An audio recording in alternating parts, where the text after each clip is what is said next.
The first scream cut through the parking lot like a warning from the future. "Don't get in the car." The janitor's voice was rough, desperate, almost panicked. People turned their heads, annoyed more than concerned. The CEO paused mid-step, one hand already on the car door handle, irritation flashing across his face. He had meetings, numbers, a flight to catch. He didn't have time for a shouting janitor. But something in the man's voice, fear mixed with certainty, made him hesitate for just 1 second. That second would change everything. Evan Brooks had been cleaning the glass doors of the downtown Toronto office tower since 5 a.m., the same way he did every weekday. His uniform was faded, his shoes worn thin at the heels. He was a single dad, raising his 8-year-old daughter, Lily, in a small basement apartment in Scarborough. Every morning before his shift, he packed Lily's lunch, braided her hair the best he could, and walked her to the bus stop even in freezing winters. He never complained. Life hadn't been kind, but it was honest. And today, like every day, he was just trying to get through his shift so he could pick Lily up from school on time. Across the lot, CEO Martin Caldwell was living a very different life.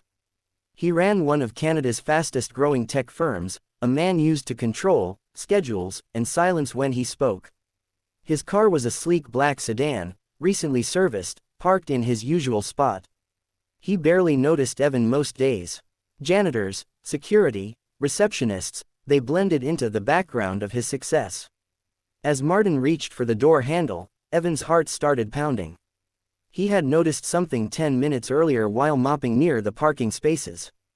A dark puddle under the car. A sharp, metallic smell he recognized too well. Evan's late wife had died in a car explosion caused by a fuel leak that no one had noticed until it was too late. The memory hit him like a punch to the chest. The fire, the sirens, Lily screaming for her mother. Evan dropped his mop and ran. He didn't think about his job, or how ridiculous he might look. He just yelled, "Sir, don't get in that car." Martin straightened up, anger rising. "What are you doing?" he snapped. "Get back to work." But Evan was shaking now, pointing at the ground. "There's a leak. Please. I smell fuel. I've seen this before." People were watching. Martin felt embarrassed, irritated. Still, something made him look down. He saw the puddle. He smelled it too. His irritation shifted to unease. Security was called. The area was cleared. Within minutes, the building maintenance supervisor confirmed it. A cracked fuel line. One spark, one turn of the ignition, and the car could have exploded. Martin stood there, silent, staring at the car he almost stepped into. The noise of the city felt far away.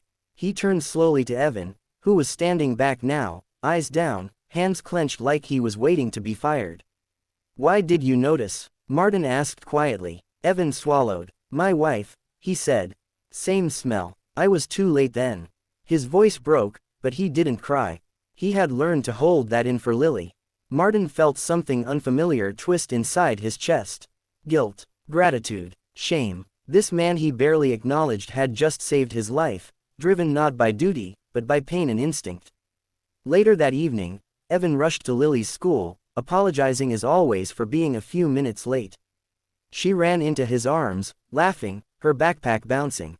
As they walked home through the cold Canadian dusk, Evan felt heavy but relieved. He didn't tell Lily what happened. He just held her hand tighter. Across the city, Martin sat alone in his condo, replaying the moment over and over. The shout, the pause, the life that almost ended because he was too busy to listen. The next week, Evan was called into the office. His stomach knotted. He expected a warning, maybe even termination for causing a scene. Instead, Martin stood up when he entered. He thanked him, not with a quick handshake, but with words that mattered. He asked about Lily. He listened, truly listened. By the end of the meeting, Evan was offered a new role in building safety, better hours, better pay. Enough to breathe, enough to be present for his daughter. Months later, Evan watched Lily play in the snow outside their new apartment, her laughter filling the air. He thought about how close everything came to falling apart that day, for a man he didn't know in a life that wasn't his. Martin, meanwhile, started greeting people by name, slowing down, listening when someone spoke out of turn. He learned that sometimes the most important warnings come from the quietest voices. In the end, it wasn't just a life that was saved in that parking lot. It was a reminder that in a world rushing forward, humanity still lives in small moments of courage, in the instinct to protect a stranger, and in the simple choice to stop and listen when someone says, "Don't get in the car."